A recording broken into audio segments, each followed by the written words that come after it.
Hello and welcome to Father Spitzer's Universe at the intersection of faith and reason, located in Irondale, Alabama at our EWTN studios. I'm Doug Keck.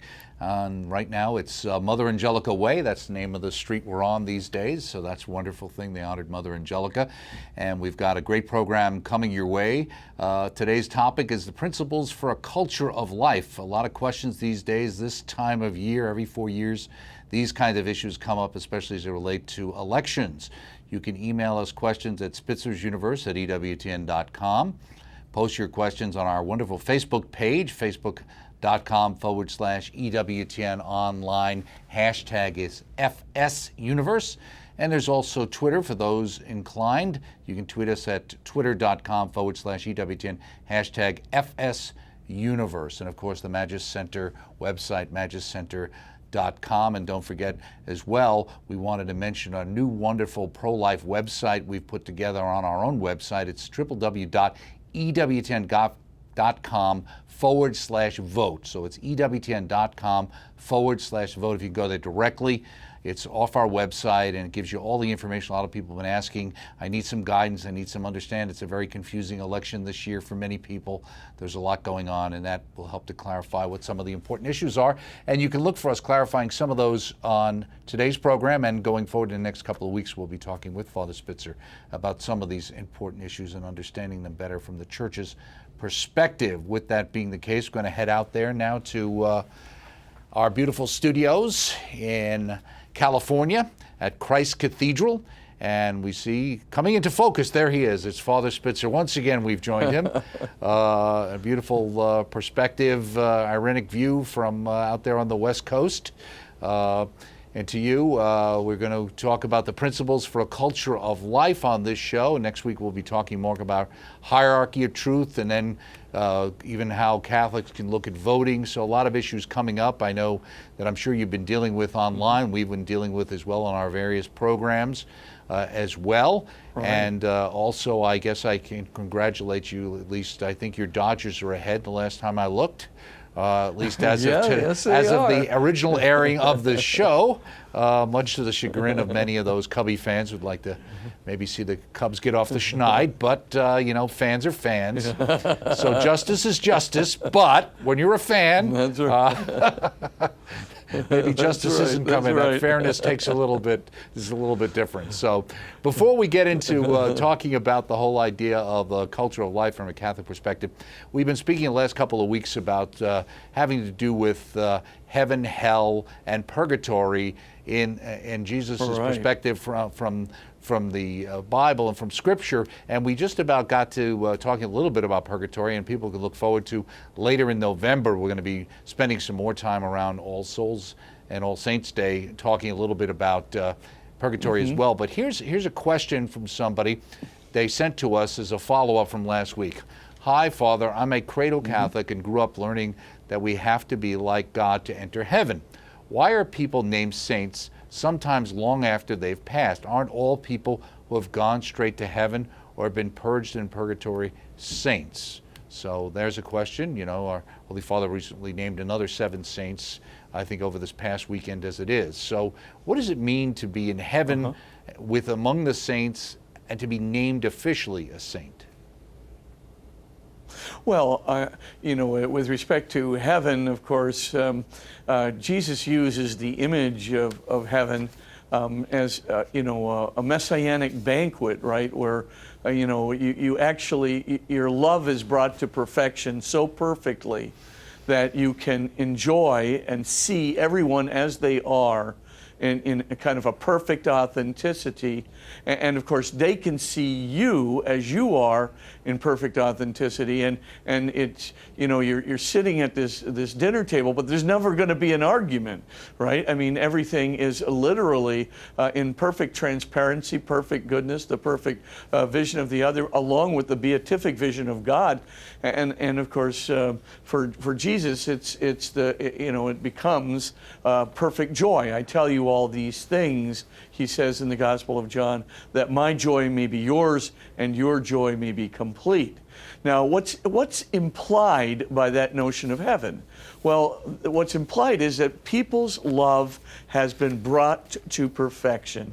That is to say, there's no narcissism in there anymore. There's no egocentricity in there anymore, right, that could obscure our vision of other people or cause jealousies or envies or arrogance or vanity. I mean, it's gone. All the ways that we could obscure the vision of the other person, we can see them in their pure, unique goodness, lovability, as being made in the image of God in this unique way. We can see them as they are, and they can see us as we are, because they too, their love has been brought to perfection. Now, what does that mean? Well, that means that, for all intents and purposes, there's nothing in us, right? What's called purification in the Catholic Catechism. There's nothing in us that needs to be purified in order for us to love like that, to not have any of those 7 deadly sins kind of interrupting us. But if we're going to get to that state of not having greed or anger or envy or vanity or pride or arrogance, right, or any of these other things getting in the way, my relationship not only with God but with other people in the heavenly kingdom, I'm going to have to choose in some way to move beyond it, right? God can't, as it were, force it out of us. We have to, in a way, become purified, which is a very, very good state. Purification doesn't mean, getting punished. It means literally learning, and sometimes it's painful to let go. And to let go of angers or grudges, or to let go of anger itself, or to let go of greed itself, or to let go of, vanity itself. It's hard to let go. And so the process of purification is not heavenly. This is what takes place in purgatory, right?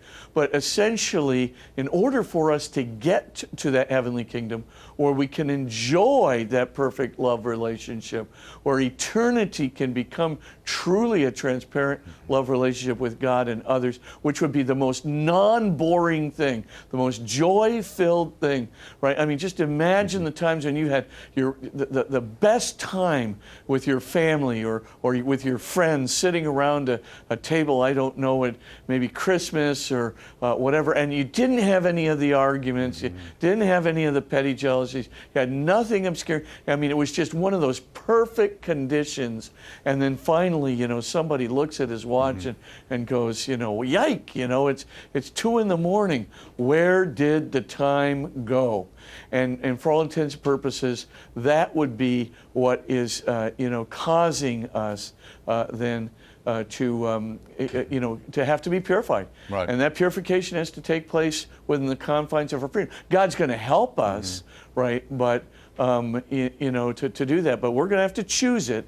And so it may take time, and it may be painful. We're going to have to give up something we might have cherished, or something that became an inordinate attachment to us.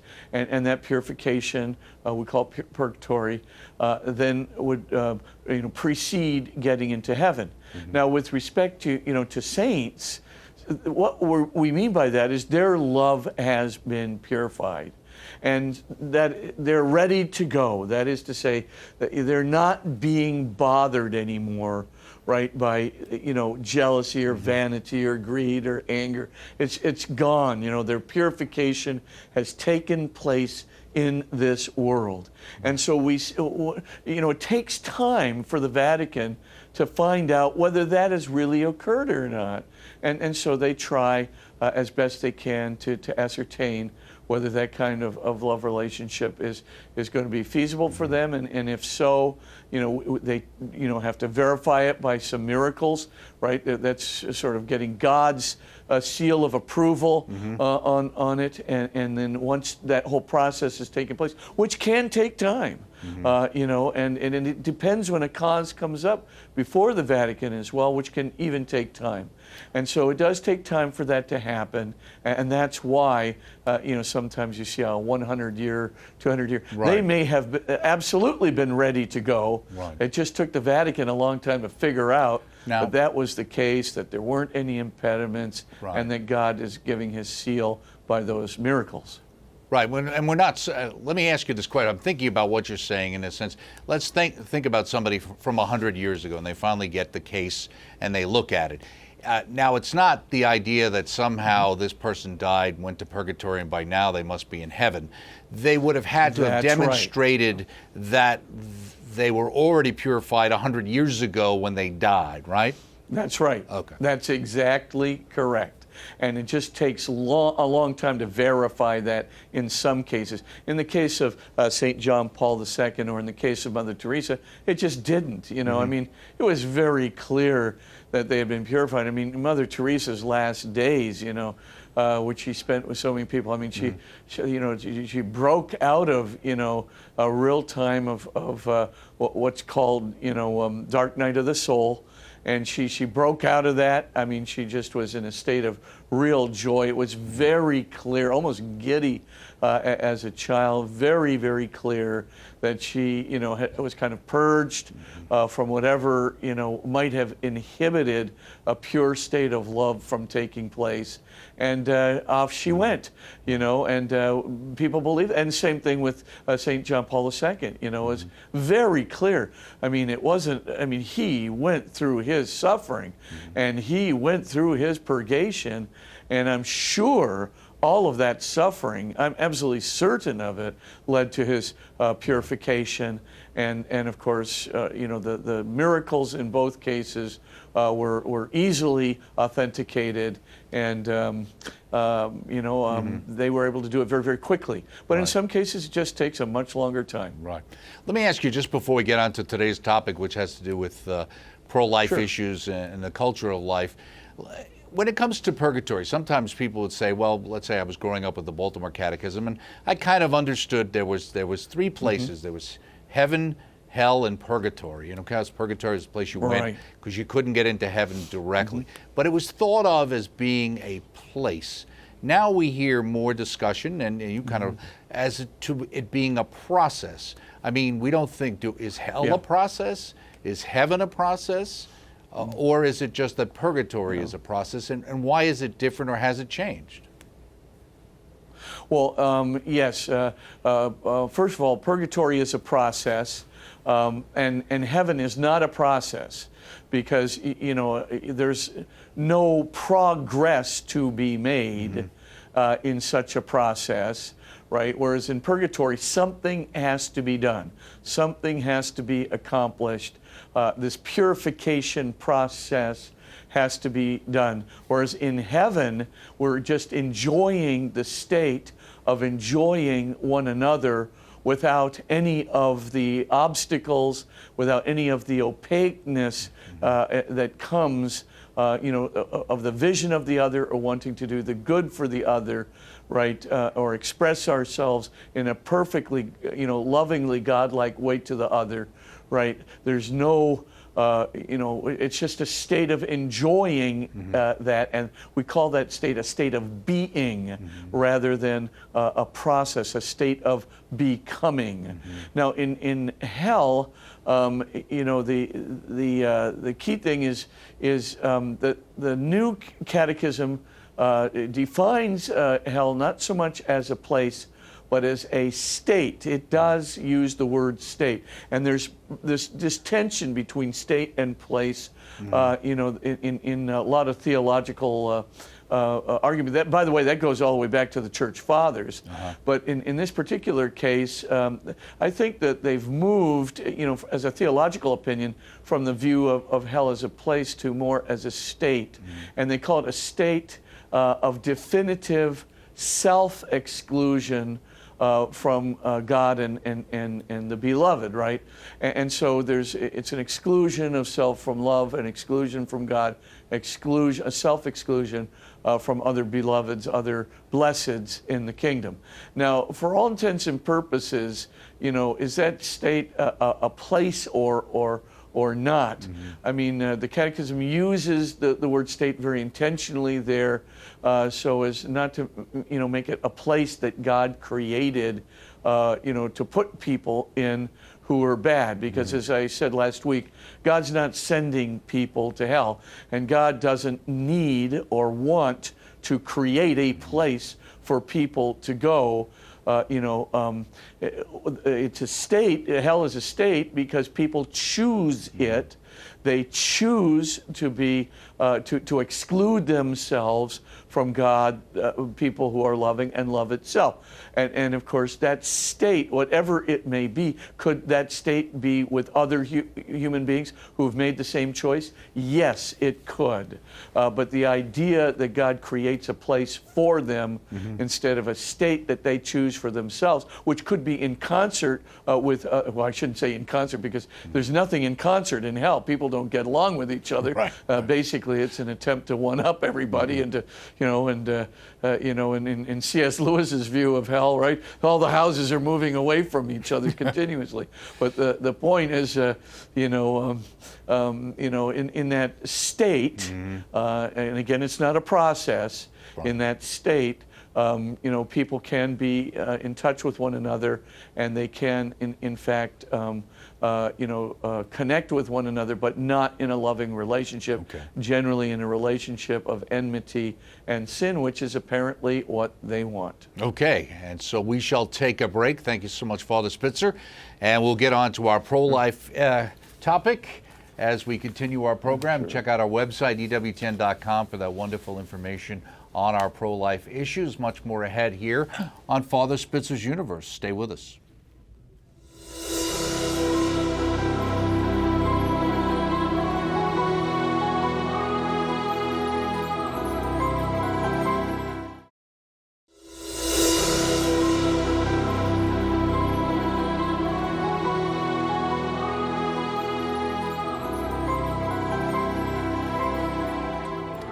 And again, thanks for staying with us here on Father Spitzer's Universe. We're talking about the topic, Principles for a Culture of Life. And again, I mentioned our EWTN.com website. There's a new website there with a lot of information about pro-life issues. You can go there and check that out on our website. Now let's head out to Father Spitzer and get on to the topic at hand. Here's our first question, Father.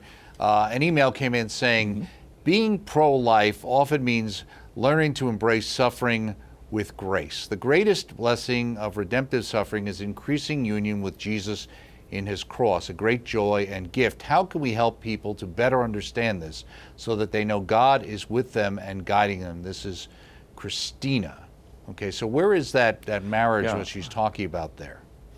Being pro-life. Yes, I think dealing with the topic of suffering is exceedingly pro-life, and we're never going to resolve the issue of euthanasia without getting right to the heart of that topic, because if people don't know how to use their faith in suffering, if they have no sense that so much good it can come out of suffering, there's so much opportunity in suffering, this is what makes euthanasia so palatable, out there. So yes, absolutely, the suffering topic is integral to pro-life, not just because of euthanasia, but also because, the argument that's always being made, well, these it's better that these children be aborted because they're not wanted or they won't have opportunities. Again, this is a failure on the part of understanding the opportunities in suffering. And of course, I am not being facetious at all in speaking about opportunities of suffering. Now, let me just quickly try to clarify that. What are the opportunities in suffering very, very quickly? And then your absolutely correct position that faith combined with suffering is going to make real human beings out of us. We're just in a state of having to choose all the time. So what's the perspective? The perspective is that we're living for eternal life. That's the first thing.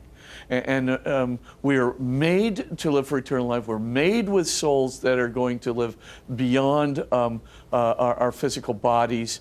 We're made to in the transcendental image of God, desiring Him and perfect truth, love, goodness, beauty, and home. So all of these things, right? We're made literally to go to heaven, and we're made for transcendence. We're made for eternity. We're made to be with God.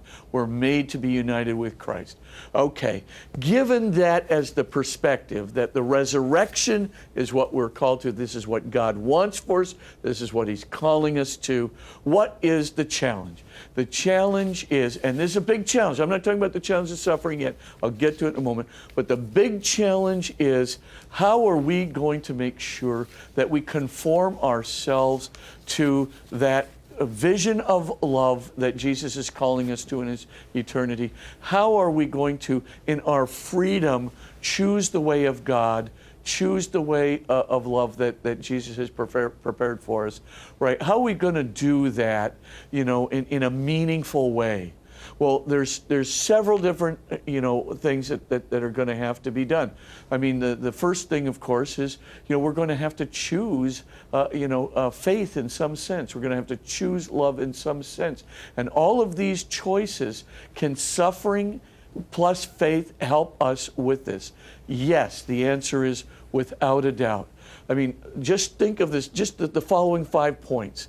When you were younger, did you not, at least I did, had a very superficial view of the meaning of life. Mm-hmm. I mean, basically, I was thinking along the lines of, getting my way was important, being more intelligent, than some of my competitors was more important, and getting the material goods I want, etc. Well, what shocks us out of superficiality?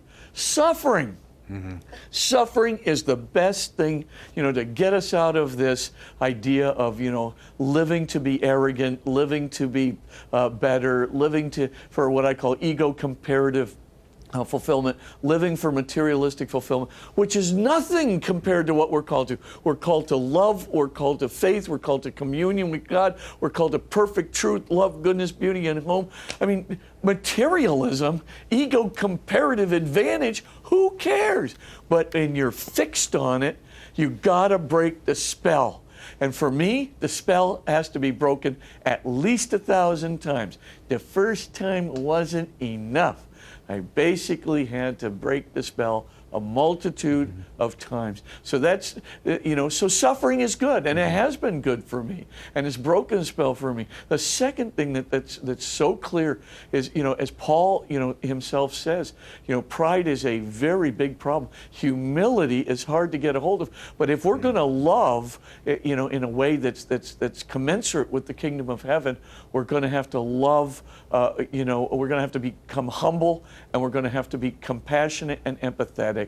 And of course, these things, sometimes empathy comes very naturally, but, humility, that never came naturally to me. Mm-hmm. I mean, it never came naturally to St. Paul, right? He's thanking God for the thorn in the flesh that he's been given, the angel of Satan to beat him, to keep him from getting proud. He's thanking him for, getting beaten up, as it were, by suffering this thorn in the flesh, because it is helping him to be humble, and insofar as it helps him to be humble, he is more dependent on Christ in his weakness, and of course, in that humility, he's able to imitate Christ in Christ's love, and that's a huge opportunity of suffering. Huge other opportunities of suffering concern compassion. I mean, speaking of compassion, if it weren't for suffering, we couldn't do anything for anybody. God would have done it already. There'd be no testing ground. Speaking of self-sacrifice for the noble, there'd be no opportunity for self-sacrifice for something noble if there were no possibility of suffering. No suffering, no sacrifice. No self-sacrifice for the noble. You don't know anything about yourself. Would you do that? Is that your character, or is it not your character? Don't you want to know? Don't you want to choose? Right? The same thing with with humility. Don't you want to know? Don't you want to choose? Same thing with courage. Don't you want to know? Don't you want to choose? Etc. For all intents and purposes, then, you wouldn't even have the possibility of doing these things without suffering. And of course, finally, we can offer our suffering. So, up to God, and that suffering that we offer up to God, for the sake of others, is literally a state of love. And it can be a whole life's mission. You can, I take every bit of this eyesight problem I've got, right? I take every bit of that and I offer it up to God, and I offer it up daily, and I offer it up for the souls not only in purgatory, but for every single person who needs it to get on with their life, because I believe with St. Paul and St. Therese of Lisieux that this is precisely what God is calling us to, the suffering that leads to love. So what's the whole point? Suffering purifies us. Suffering helps us to seek higher meaning in life. Suffering helps us to seek humility that's going to be so essential for love. Suffering helps us to seek the compassion which underlies love. Suffering is going to help us, enable us to serve our fellow men, because there's real need and interdependence out there in the world. Suffering is going to purify our faith and make us more dependent upon God. And so, of course, and when it does that, and when we do that in faith, we grow closer to God, and we, of course, grow closer to the love that He holds out to us in that faith, and we can leave behind, as St. Paul says, the world of the flesh. And for all intents and purposes, then, suffering could be the most important, vital, character-producing, identity-producing, program to move into the kingdom of heaven and eternal joy than anything else we experience in this world, except one thing or two things: faith and love. Right. I mean, for all intents and purposes, suffering with faith and love, and faith and hope and love, right, is just absolutely ingredient to heaven. I know Mother Angelica once talked about the idea, if you didn't have this misery, there wouldn't be this mercy, whether it be mercy that you could show other people or that God would show you. What's interesting, too, in listening to what you're saying, I'm thinking we're talking about pro-life and life issues.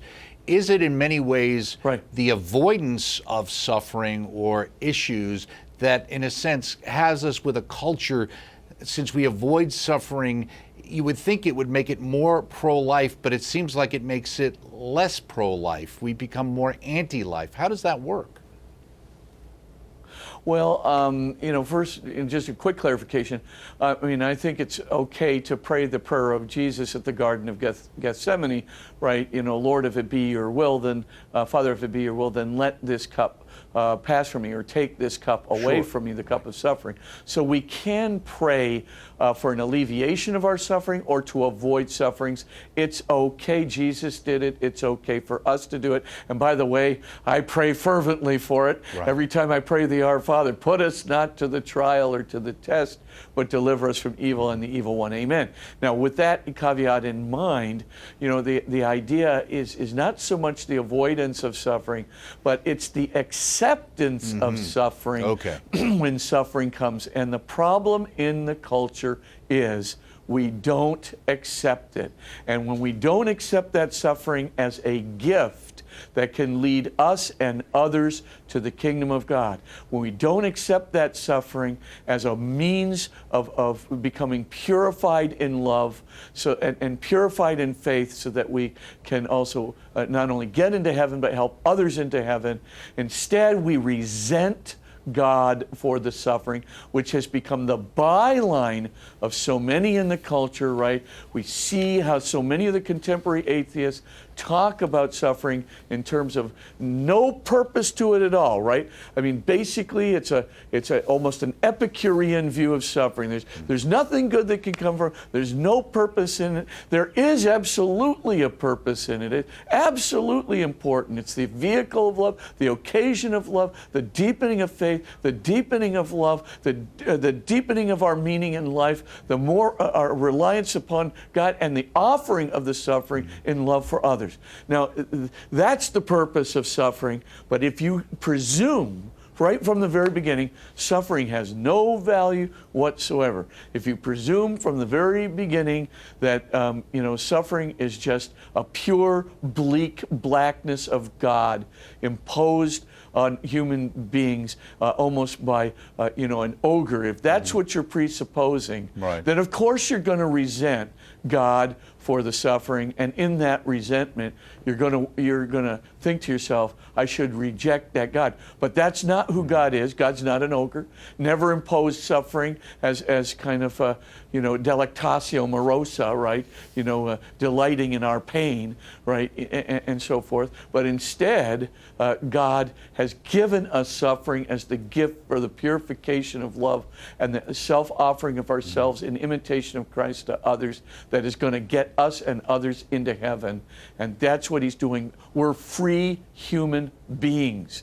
And as free human beings, it's hard for most of us to make it into the kingdom of God without a little suffering to just call us out of superficiality, to call us out of our little pleasure bubble into the light of Christ, which knows self-sacrifice, which knows, how to see the beauty and goodness of others without any of the obstacles, that of the 7 deadly sins, the greed or the envy or the anger, etc. It's detached from those things and attached to God Himself and to others through God. That's what we're called to. Our freedom almost demands suffering in our lives in order to be pure. Our freedom to be purified into love, and so that's essentially what we have to contend with. But you're right. I mean, if we can be stubborn. We can just say, okay, I don't want to buy any of that. I'm tired of listening to you, Spitzer, yada, yada, yada. But, I'm not accepting the suffering. In fact, I resent the God who gave it to me. My one thought would be, what a waste of your life. Why would you do this? Why? It's a waste of your eternal salvation. Why would you do this? Why would you allow your suffering to turn you inward instead of turning you outward, to the blessings that you can be for others amidst and through the sufferings that we endure? And it's the old idea of, why do some people get more sufferings than others? That doesn't mean they're worse off than others. Oftentimes, the ones who have the most suffering are going to be, and who accept that suffering and who try to work through that suffering in faith and love. Those people have, the kingdom of heaven is so opened to them if they do that right. And when it's open to them, they're going to get an eternity of joy, which is going to make the suffering look no more than a pale blip on a radar screen. For all intents and purposes, they'll be overwhelmed by the goodness and the joy of God. And their freedom will be purified besides. Right. And it seems like if you look at people who chase after pleasure, they seem to ultimately be suffering worse than other people in many ways, which is counterindicated by our society. Now, just before we go to the break, we're talking about life issues. You've got a couple of books I think that would be a good reference for people to think about for on pro-life issues at this point in time in our history. You want to mention those? Oh, sure. One of them is called 10 Universal Principles, A Brief Philosophy of the Life Issues. And that's just a little book, very easy to read, but it's going to concern the 7 principles that I'm going to be talking about in the next segment of this program. But that's a way of getting it in a nice little book, Ignatius Press. And the other one, and also EWTN catalog, and also the other one is called Healing the Culture, A Brief Philosophy of Happiness, Freedom, and the Life Issues. So you can, again, Ignatius Press, EWTN catalog, or the Magis Center. Perfect. And go ahead and pick those up. Good. We could use some healing. We'll be back with much more with Father Spitzer, talking about the culture of life and how to discern it as we continue in Father Spitzer's universe right after this. Stay with us.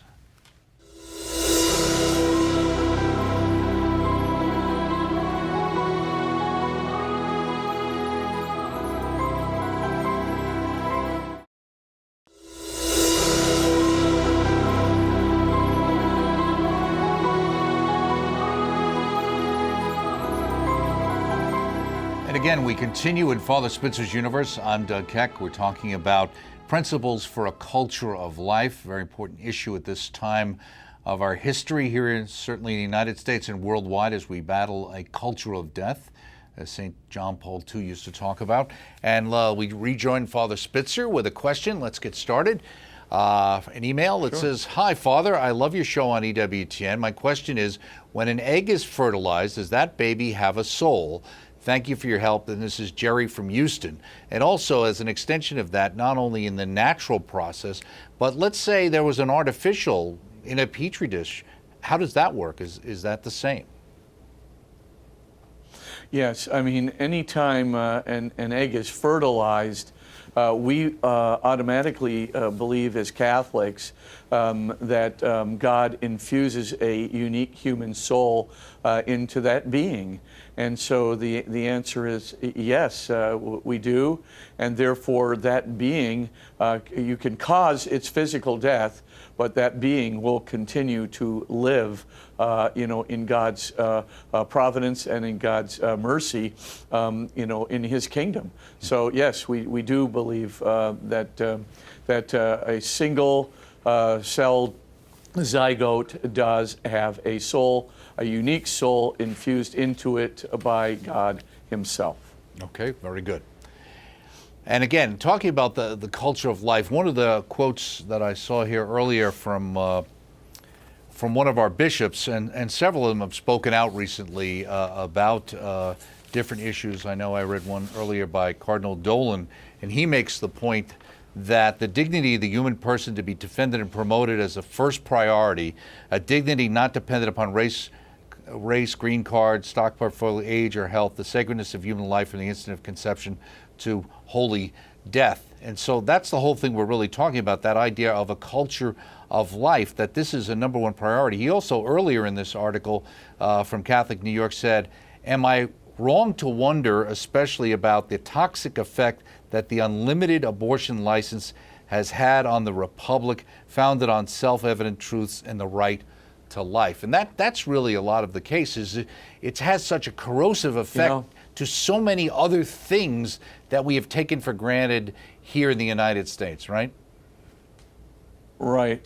Well, when you look at the logic of the Roe versus Wade decision, you can see that the 7 huge principles upon which our republic was founded, upon which all fair democratic republics are founded, are completely undermined.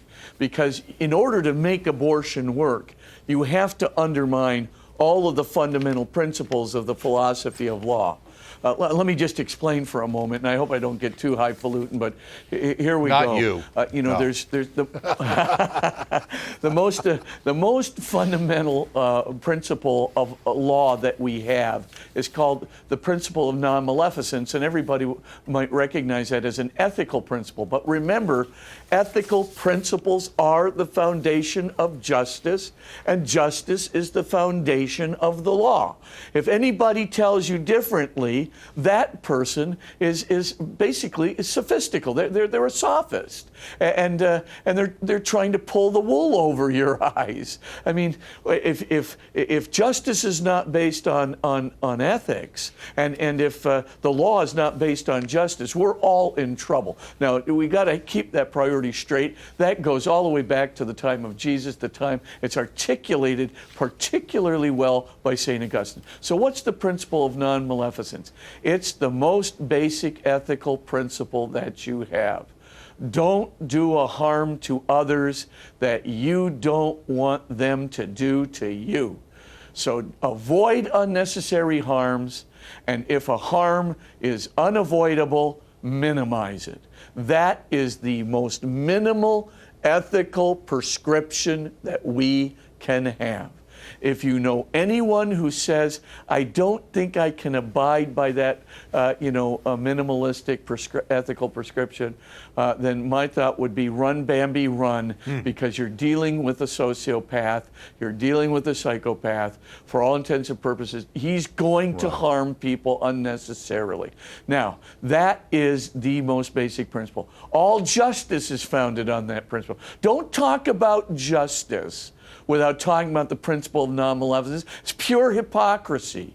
Now we get to the second most fundamental principle, and it's very important. It's a principle of ends and means. And it basically says this: you can't, it's called the end does not justify the means. That's the normal way of putting it in St. Augustine's language. Right. But we can put it in a simpler way. You can't use an unjust or evil means to get to a just or good end. You have to look out for both the end and the means. It is not sufficient merely to move your conduct toward a good end. You have to use a just and good means to get to the good end. Now, of course, we use this all the time in law, right? If somebody comes up and they violated, a just law, and you're in court there, and they said, well, the reason I stole from this person, or the reason I shot him, was because, in the end result, I wanted to do good for society. There's just too many poor people out there. I figured if I shoot some, get some out of the way. Obviously, a good end, and that's, by the way, the good end of alleviating poverty and not shooting people. Right. But I mean, the or basic aborting thing them is before they get born is not also a way to alleviate poverty either. Right. I was thinking of that very same thought. Right. But exactly. So you got to use a just or good means to get to a good end, and we're responsible for both the means we use and the ends we pursue in philosophy of law. The third important one, again coming from St. Augustine, and I know I belabor the point here, but Augustine did have a lot to say, and this particular one is called the principle of unjust law. And what he said is that an unjust law is no law at all. And when he did that, what he did was he distinguished between justice and the positive law. The positive law is a law that's legislated, comes from a judiciary, right? It's something that human beings put into practice. Now, what Augustine's saying is if a human law or a positive law is not commensurate with the principle of justice, right? And what is the principle of justice? It goes back to don't do harms to others that you don't want done to you. It goes back to avoid unnecessary harms and minimize unavoidable harms. It goes back to giving every human being what is their due in human relationships and work relationships, right? It goes back to the idea of granting a person the three fundamental rights of life, of liberty, and the pursuit of happiness. That's what minimum justice comes down to. Now, we've had it defined over and over again, and what Augustine recognized was if you have a positive law that violates minimum justice, that violates the right to life, that violates the right to liberty, that violates the right to property and happiness, and reduces people to indentured servitude, right? Then those laws are no laws at all, right? These are, it doesn't correspond to justice. Justice is the inspiration and the purpose of the law. If the law doesn't serve justice, it's not law. It's just babble from some tyrant.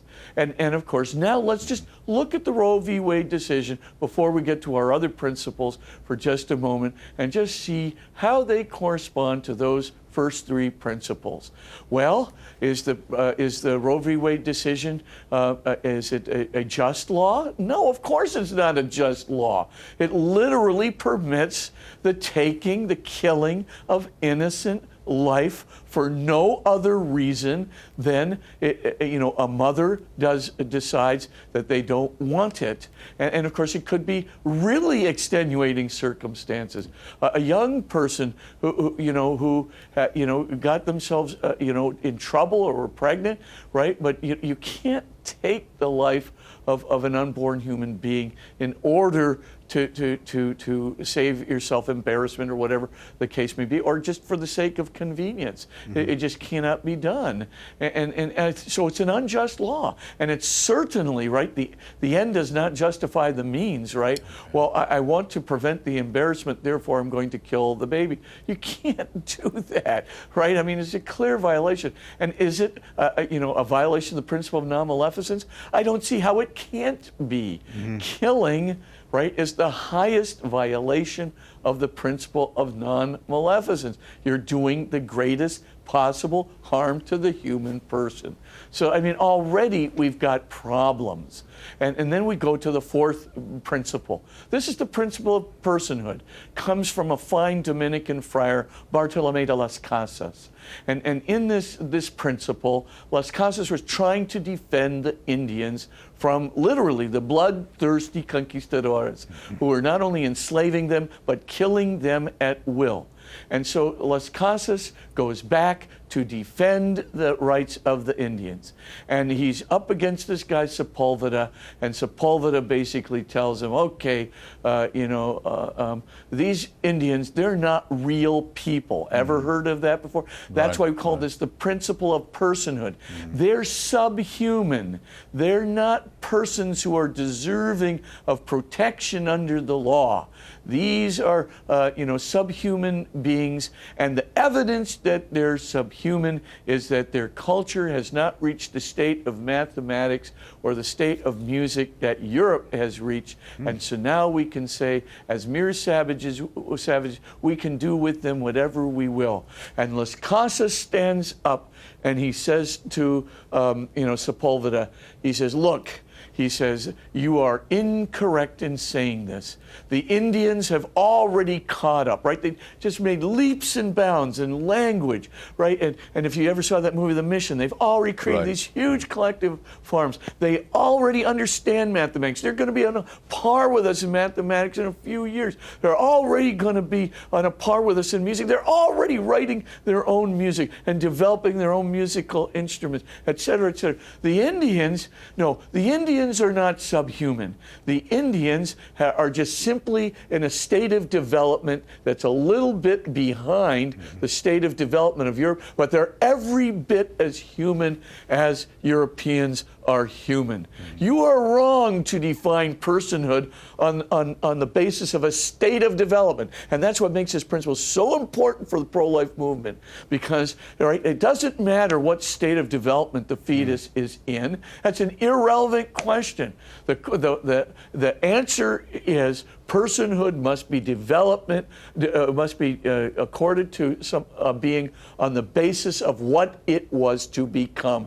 Aristotle's great words, right? The tati ein einai, the what it was to become, the what it is to become, right? That's what defines the nature of the being and the finality of the being.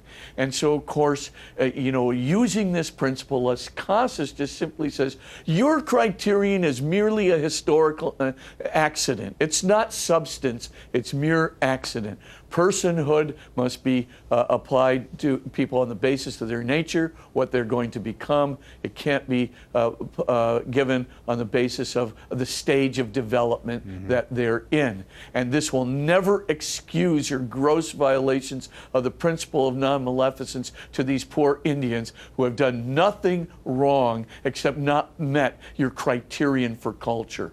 And of course, this principle is still important today. It's been completely abrogated abrogated by the Roe versus Wade decision. It's the most amazing thing I've ever seen in my entire life, quite frankly. And with such cavalier, arrogance. This is the thing, but more to come. I mean, let's go to the next principle. This is the principle of inalienable rights. That too comes from not a Dominican friar, but from a Jesuit priest. It comes from Francisco Suarez. And Francisco Suarez, he was a metaphysician, but he was also a lawyer before he became a Jesuit. Very interested in the philosophy of law. And what he noticed is he said, look, every single human being has, writ large into them by their very human existence, a debt that everybody owes to them. In other words, they have an accounts receivable, if I can put it in accounting language. That, this is, everybody in the world owes them a debt. A debt, what kind of a debt?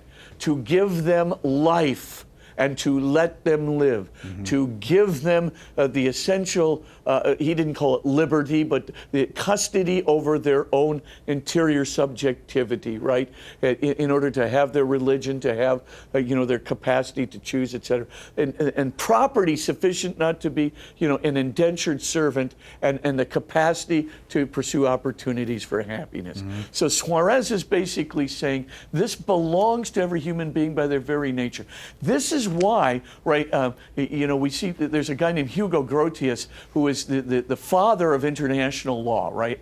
And Grotius looks at this doctrine of Suarez. He's reading De Legibus, which was written in 1612.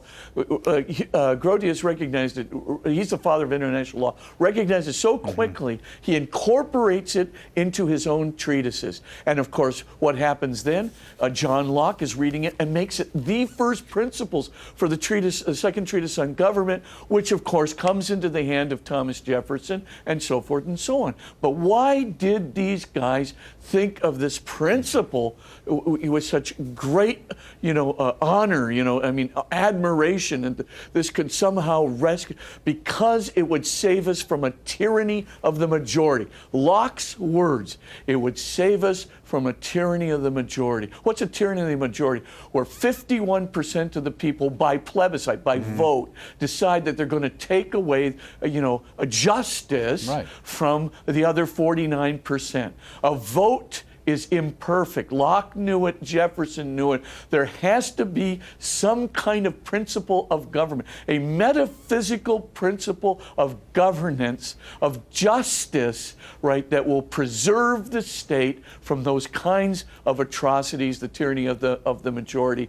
And of course, that comes in the form of inalienable rights. Why? Because inalienable rights are not declared into existence by the state. This is the genius of Suarez. It's the genius of Grotius and Locke. They recognize it, they extend it, right? And Jefferson, right? An inalienable right is within every human being the moment they are born, and it belongs to them by nature. It's the accounts receivable that every single human being owes to every other human being to give them justice, and justice is life and liberty and property and the pursuit of happiness. Now, once you have that in place, right? No state ever accorded an inalienable right to a human being. They have it because they're human. They have it because their intrinsic dignity says that they have it. If that's the case, then no state can take it away. This is the whole point. This is, the whole point of bringing Augustine's an unjust law is no law at all, brings it to fruition. Suarez got the final puzzle piece in place. And when he did, Jefferson ran with it.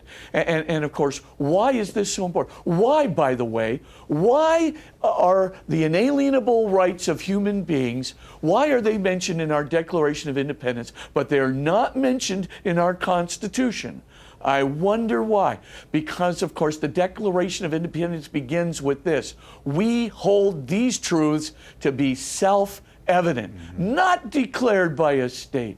If a state doesn't declare it, a state cannot abrogate it. A judicial body cannot abrogate it. Belongs to human beings by their very human existence. Now, sorry to just get this out, there's one last point, but of course, why isn't it in the Constitution? Because at least the Federalists and the non-Federalists alike all recognized if you put an inalienable right in the Constitution, a Constitution is a document which declares rights into being and declares the principles that will make the republic operate. It's a declaration statement. Of course you don't put an inalienable right into a declaration statement, but apparently the Supreme Court justices didn't really know this, and so they essentially forgot it and abrogated the inalienable rights of preborn human beings. And by the way, they did the very same thing in the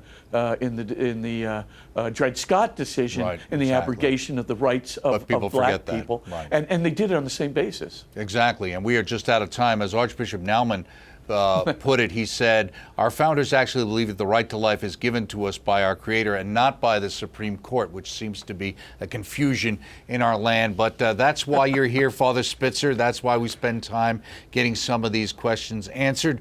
Much more ahead as we talk with Father Spitzer. Next week, we'll be talking about the hierarchies of truth in the moral order, basically an extension of what we've been talking about. And the week after that, we'll be talking about Catholics and voting. And if you need some help on that, pro-life website, EWTN.com/, and we've got it up there on the screen for you, and it'll help you with voting, and that's EWTN.com. Don't forget, EWTN's program here is available for re-air throughout the week. EWTN.com, check that out. Check us out on radio, and thanks for joining us here at the intersection of faith and reason. Till next time, we'll see you then.